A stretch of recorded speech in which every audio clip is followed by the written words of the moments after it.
యూపీలో గాలి తుఫాను బీభత్సం సృష్టించింది. నిన్న సాయంత్రం ఎదురుగాలితో కూడిన భారీ వర్షం కురుస్తుంది. పలు జిల్లాల్లో చెట్లు, విద్యుత్ స్తంభాలు నేలకొరిగాయి. 74 మంది మృతి చెందగా పలువురికి తీవ్ర గాయాలయ్యాయి.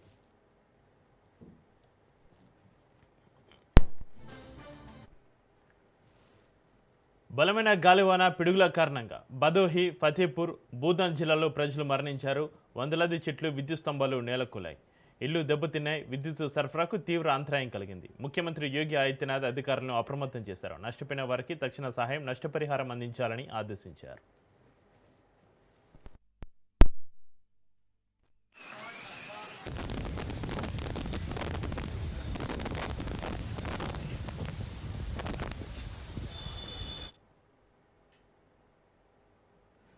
యూపీలో గాలి తుఫాను బీభత్సం సృష్టించింది. నిన్న సాయంత్రం ఎదురుగాలితో కూడిన భారీ వర్షం కురిసింది. పలు జిల్లాల్లో చెట్లు, విద్యుత్ స్తంభాలు నేలకొరిగాయి. 74 మంది మృతి చెందగా పలువురికి తీవ్ర గాయాలయ్యాయి. యూపీలో గాలి తుఫానుకు సంబంధించి మరింత సమాచారాన్ని మా ప్రతినిధి సైదులు ఫోన్లలో అందిస్తారు. సైదులు, యూపీలో గాలి తుఫాను బీభత్సం సృష్టించింది. నిన్న సాయంత్రం ఎదురుగాలితో కూడిన భారీ వర్షం కురిసింది. పలు జిల్లాల్లో చెట్లు, విద్యుత్ స్తంభాలు నేలకూలాయి.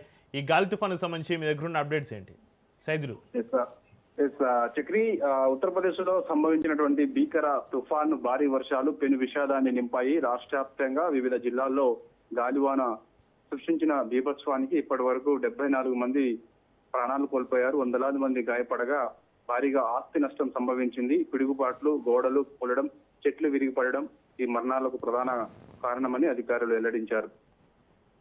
ప్రకృతి విపత్తుల్లో అత్యధికంగా ప్రయాగ్రాజ్ జిల్లాలో 17 మంది మరణించగా భదోహిలో 16 మంది మరణించారు. మిర్జాపూర్ లో 10 మంది మరణించారు. ఫతేపూర్ లో 9 మంది ప్రాణాలు కోల్పోయినట్టు అధికారులు వెల్లడించారు. మరి కొన్ని జిల్లాల్లో మరణాలు నమోదయ్యాయని. గంటకు 80 నుంచి 100 కిలోమీటర్ల వేగంతో వీచిన గాలులకు వేలాది చెట్లు నేల కురిగాయని, దీంతో రవాణా వ్యవస్థ పూర్తిగా స్తంభించిపోయిందని అధికారులు వెల్లడించారు. భీకర గాలులు ధాటికి విద్యుత్ లైన్లు తెగిపడడంతో పాటు వందలాది ట్రాన్స్ఫార్మర్లు దెబ్బతిన్నాయని, ఫలితంగా రాష్ట్రంలో అనేక ప్రాంతాల్లో విద్యుత్ సరఫరా నిలిచిపోయిందని, మొబైల్ టవర్లు దెబ్బతినడంతో కమ్యూనికేషన్ వ్యవస్థకు ఆటంకం ఏర్పడిందని, ముఖ్యంగా గ్రామీణ ప్రాంతాల్లో పెంకుటిల్లు, గుడిసెలు గాలికి ఎగిరిపోవడంతో ప్రజలు నిరాశ్రయాలయ్యారని అధికారులు వెల్లడించారు. ఈ ఘోర విపత్తుపై సీఎం యోగి ఆదిత్యనాథ్ తీవ్ర దిగ్భ్రాంతి వ్యక్తం చేశారు.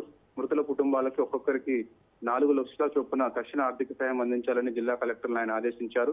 క్షతగాత్రులకు మెరుగైన చికిత్స అందించాలని, నష్టపోయిన రైతులకు వివరాలను సేకరించి నివేదిక సమర్పించాలని ఆయన అధికారులను ఆదేశించారు. సహాయక చర్యల్లో ఎన్డీఆర్ఎఫ్, ఎస్డీఆర్ఎఫ్ బృందాలు పాల్గొని శిథిలాలను తొలగిస్తున్నాయి. రాబోయే 24 గంటల్లో మరిన్ని చోట్ల వర్షాలు కురిసే అవకాశం ఉందని వాతావరణ శాఖ హెచ్చరించడంతో ప్రజలు అప్రమత్తంగా ఉండాలని ప్రభుత్వం కోరింది.